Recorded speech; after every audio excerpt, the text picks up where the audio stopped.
आर्या श्रीमती दुलारी Singh college के YouTube channel पर आप सबका हार्दिक स्वागत है। आज हम आपको डीएलएड सेकेंड सेमेस्टर में पेपर सेकेंड प्रारंभिक शिक्षा के नवीन प्रयास के अंतर्गत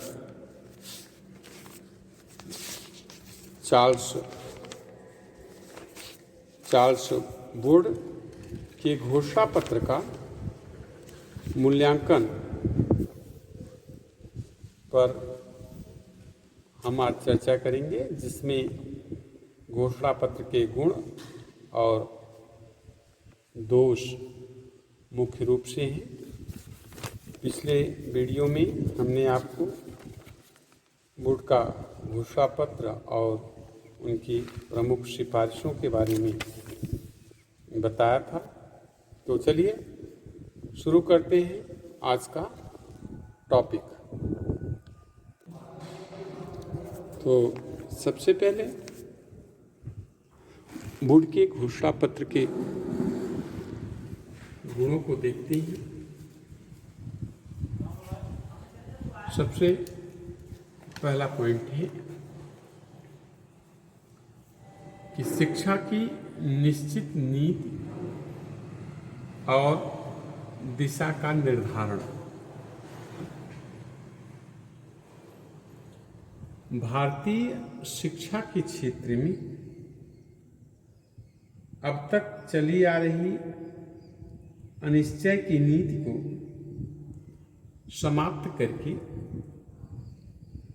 चार्ल्स बोर्ड के घोषणा पत्र ने भारतीय शिक्षा के विकास में अपूर्व योग दिया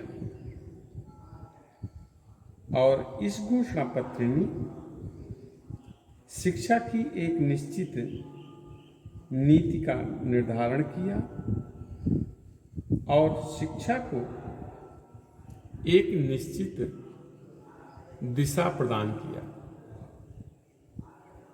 दूसरा गुण है सरकार पर शिक्षा का दायित्व।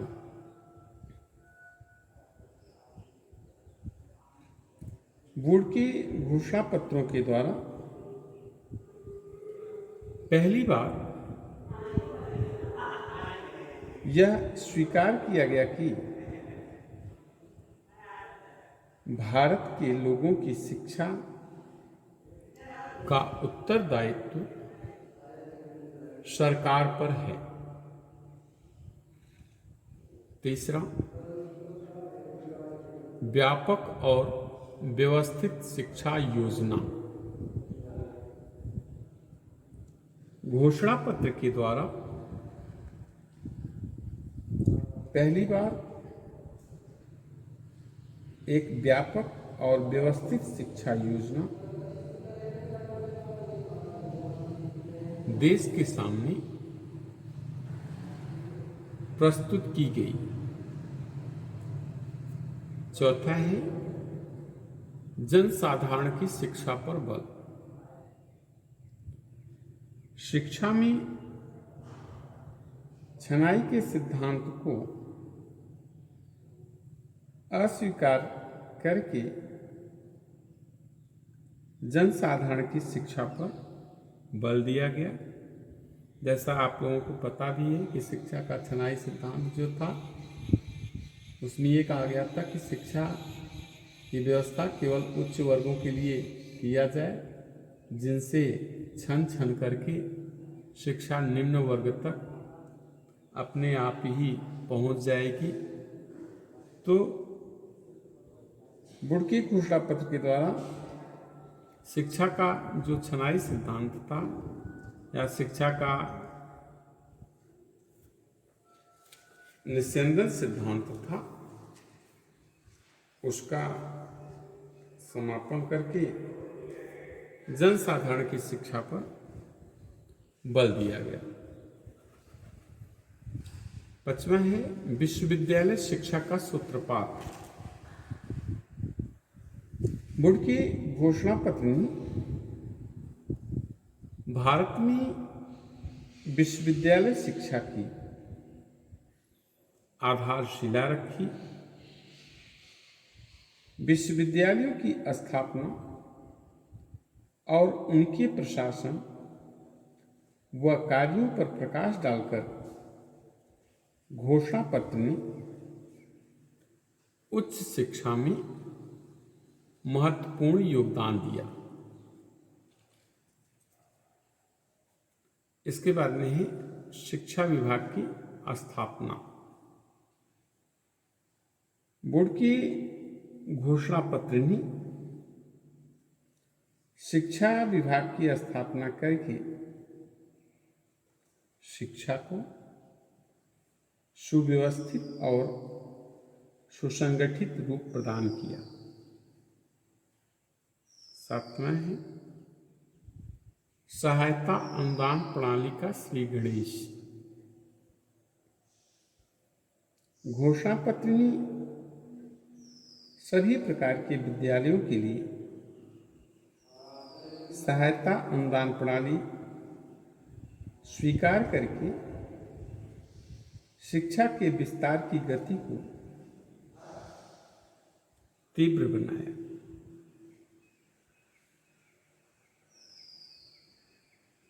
अगला है शिक्षक प्रशिक्षण की सुव्यवस्था और प्रसार। शिक्षक प्रशिक्षण संबंधी घोषणा पत्र की सिफारिशों के परिणाम स्वरूप अनेक प्रशिक्षण विद्यालय खोले गए और छात्राध्यापकों को छात्रवृत्तियां दी गई, जिससे देश के पढ़े लिखे लोगों में शिक्षण कार्य के प्रति आकर्षण उत्पन्न हुआ।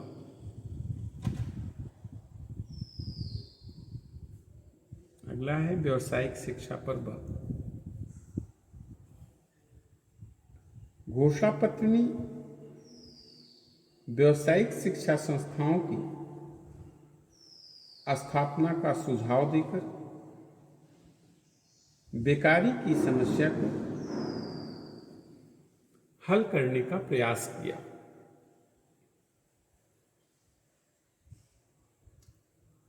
भारतीय भाषाओं को प्रोत्साहन। शिक्षा के माध्यम से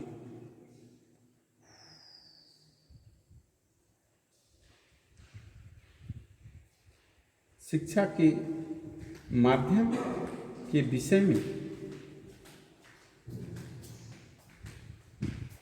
चले आ रहे विवाद को भी वुड के घोषणा पत्र ने समाप्त कर दिया और इसके अनुसार अंग्रेजी के साथ साथ देसी भाषाओं को भी माध्यम के रूप में स्थान दिया गया। इसके बाद है क्रमबद्ध विद्यालयों की स्थापना।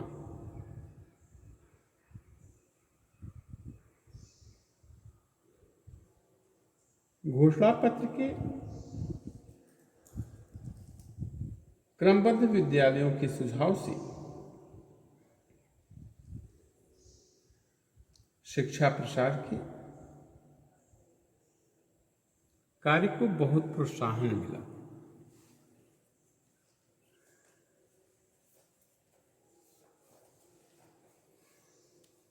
अगला गुण है छात्रवृत्तियां प्रदान करने की व्यवस्था।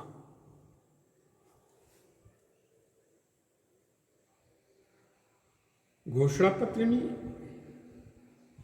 योग्य और प्रतिभाशाली विद्यार्थियों को छात्रवृत्तियां प्रदान करने से योग्य और निर्धन विद्यार्थियों को शिक्षा प्राप्त करने और अपनी प्रतिभा का विकास करने के अवसर प्राप्त हुए।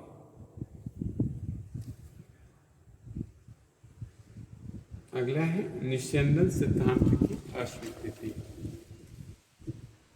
जिसको हम शिक्षा के छनाई सिद्धांत के नाम से भी जानती हैं। घोषणा पत्र में भेदभावपूर्ण निस्यंदन सिद्धांत को अस्वीकार कर दिया गया, जिससे कि जन शिक्षा को प्रोत्साहन मिला।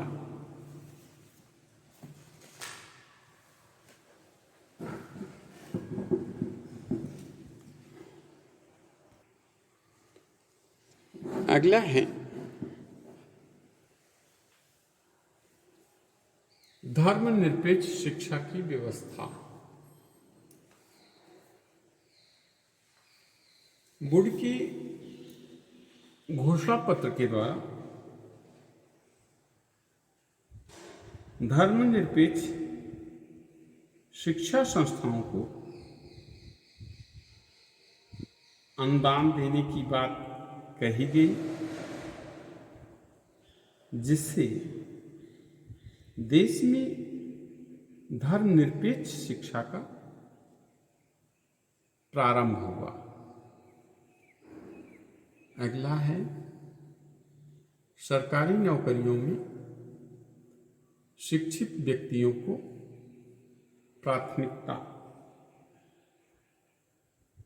घोषणा पत्र में सरकारी नौकरियों में शिक्षित व्यक्तियों को प्राथमिकता प्रदान करने के सुझाव से जनसाधारण की शिक्षा प्राप्त करने में अधिक रुचि पैदा हुई।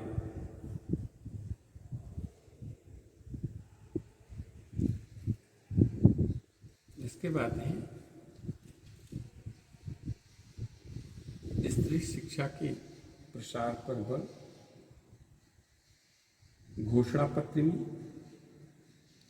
स्त्री शिक्षा के महत्व को स्वीकार करके उसके प्रचार और प्रसार के सुझाव के फलस्वरूप सरकार और समाज के द्वारा स्त्री शिक्षा के विकास के लिए सक्रिय कदम उठाए गए। और मुसलमानों की शिक्षा के प्रसार पर बल। बोर्ड के घोषणा पत्र में मुसलमानों की शिक्षा के विस्तार पर बल देकर सरकार और समाज का ध्यान इस ओर आकृष्ट किया गया। और एक पॉइंट और आता है व्यक्तिगत प्रयासों को प्रोत्साहन। घोषणा पत्र के द्वारा सहायता अनुदान प्रणाली की व्यवस्था कर देने से शिक्षा में व्यक्तिगत प्रयासों को बहुत प्रोत्साहन मिला। इस सुझाव से न केवल व्यक्तिगत आधार पर चलने वाली शिक्षा संस्थाएं पुनर्जीवित हुई, बल्कि अनेक व्यक्तिगत संस्थाओं की स्थापना भी हुई।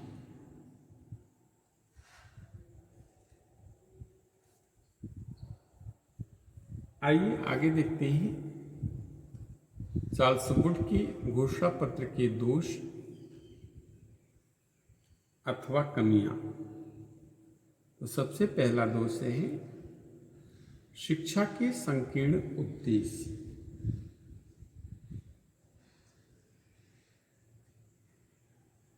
घोषणा पत्र का सबसे महत्वपूर्ण दोष यह था कि इसमें शिक्षा के उद्देश्य को बहुत ही संकीर्ण कर दिया गया। और शिक्षा केवल जीविकोपार्जन तक ही सीमित रह गई। शिक्षा का उद्देश्य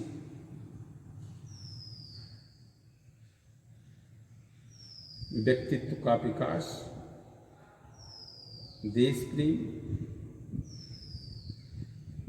इन गुणों का विकास न होकर के ऐसे स्वामी भक्त सेवक तैयार करना हो गया जो सरकार को उसके शासन में सहयोग दे सके।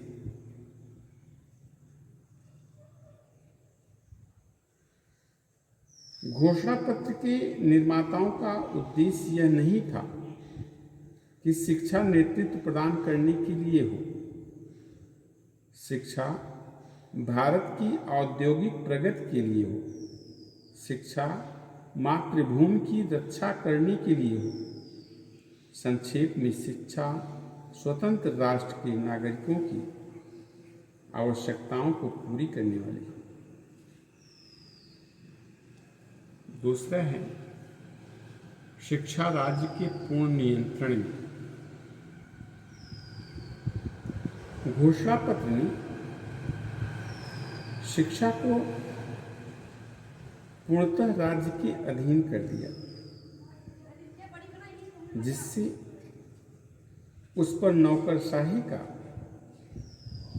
आधिपत्य स्थापित हो गया। शिक्षा विभाग की स्थापना और शिक्षा अधिकारियों की नियुक्ति से शिक्षा के उन्मुक्त विकास में बाधा पहुंची और शिक्षा का लचीलापन नष्ट हो गया। तीसरा है अंग्रेजी भाषा का प्रभुत्व। बोर्ड के घोषणा पत्र में देसी भाषाओं के महत्व को तो स्वीकार किया गया, लेकिन अंग्रेजी भाषा के महत्व को कम नहीं किया गया, जिससे व्यवहार में अंग्रेजी भाषा का ही प्रभुत्व रहा और देसी विद्यालय धीरे धीरे बंद होने लगे। चौथा है विश्वविद्यालयों का विदेशी स्वरूप। घोषणा पत्र में लंदन विश्वविद्यालय को आदर्श मानकर भारत में विश्वविद्यालय की स्थापना करने का सुझाव दिया गया। इस प्रकार से भारत के प्राचीन विश्वविद्यालयों की आदर्श परंपराओं की अवहेलना करके भारत की भूमि पर विदेशी ढांचा खड़ा करने का पूरा प्रयत्न किया गया।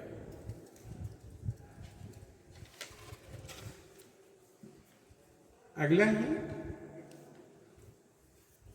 परीक्षा प्रणाली का प्रभुत्व। शिक्षा में परीक्षा प्रणाली का प्रभुत्व हो गया। विद्यार्थियों का ध्येय ज्ञान प्राप्ति न होकर के परीक्षा पास करना हो गया। A.N. बसु लिखते हैं कि विद्यार्थियों ने सरल उपाय खोज निकाले। वे बिना समझे हुए विषय वस्तु को रटने लगे।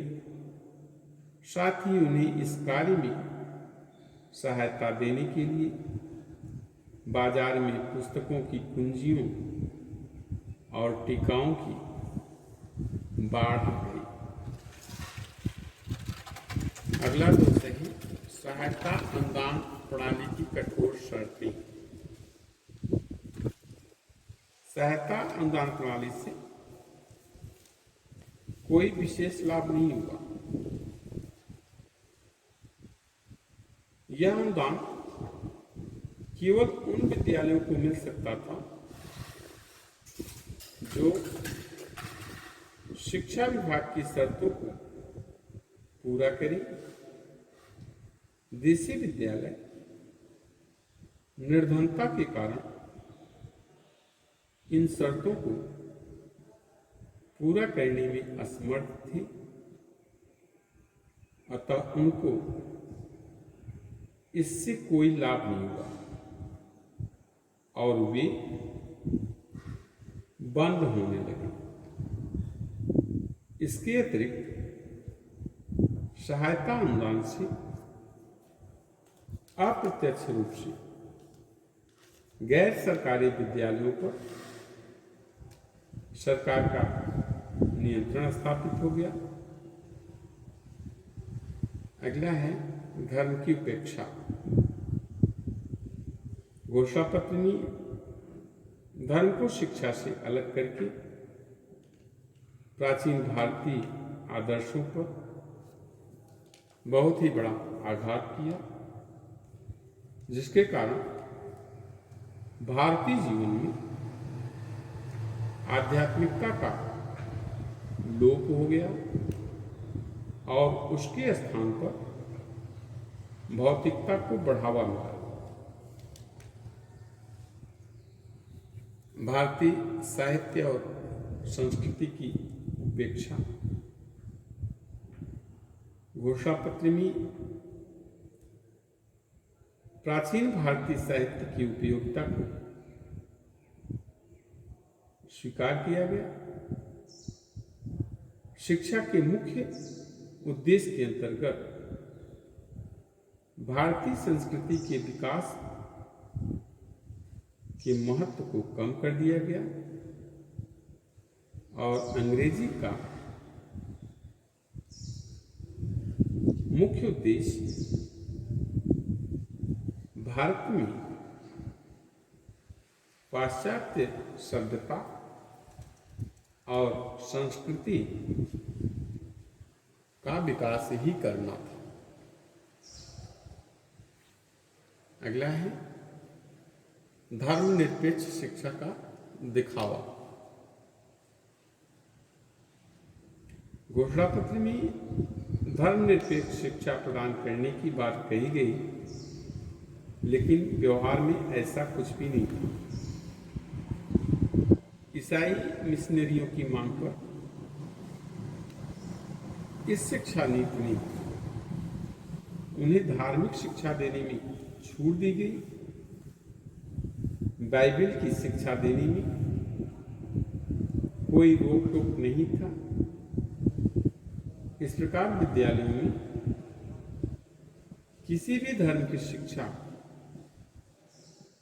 जबरन न देने का सुझाव आवरण मात्र था। इसके बाद ही देसी विद्यालयों का पतन। घोषणा पत्र में यह सुझाव दिया गया कि राजकीय पद पर केवल अंग्रेजी शिक्षा प्राप्त व्यक्तियों को ही नियुक्त किया जाएगा, जिसके कारण बहुत समय से चलते आ रहे देसी विद्यालय धीरे धीरे बंद होते चले गए। अगला है राष्ट्रीय भावना के विकास में बाधा। घोषणा पत्र में मूलतः शिक्षा का उद्देश्य नौकरी प्राप्त करने तक सीमित कर दिया गया। इस शिक्षा व्यवस्था में उच्च आदर्शों का अभाव रहा। अंग्रेजी जानने वालों को ही वरीयता दी गई। शिक्षा को यांत्रिक बनाया गया। इससे क्या हुआ कि भारतीयों की राष्ट्रीय भावना को ठेस भी पहुंची। तो इस प्रकार से हम देखते हैं कि वुड के घोषणा पत्र में जहाँ गुण है वहाँ दोष भी है, और इस पर यह आरोप लगाया जाता है कि इसने ब्रिटिश स्वार्थों की पूर्ति के लिए कार्य किया और प्राचीन भारतीय संस्कृति, धर्म, भाषा, परंपरा और आदर्शों पर कुठाराघात करके भारतीयों को अंग्रेजी संस्कृति का दास बनाने का प्रयास किया। लेकिन इसमें कोई संदेह नहीं कि यह घोषणा पत्र भारतीय शिक्षा के इतिहास में बेजोड़ है। इसने शिक्षा के इतिहास में एक नवीन अध्याय आरंभ किया। जेम्स ने इस घोषणा पत्र को भारत में अंग्रेजी शिक्षा का महाधिकार पत्र कहा है, और इसके महत्व को कुछ प्रमुख विद्वान हैं वो निम्न प्रकार से इसके महत्व को बताते हैं। HR जेम्स के अनुसार 1854 की घोषणा पत्र का भारतीय शिक्षा के इतिहास में सर्वोत्कृष्ट स्थान है।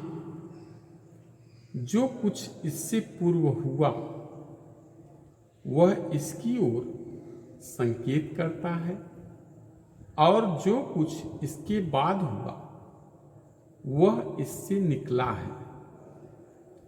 A.N. बसु कहते हैं कि यह घोषणा पत्र भारतीय शिक्षा का शिलाधार है। इसी ने भारत में आधुनिक शिक्षा का एवं शिक्षा प्रणाली का शिलान्यास किया। J.P. नायक, यह एक बढ़िया मंच है जिस पर से हम अतीत की घटनाओं पर एक नजर डाल सकते हैं।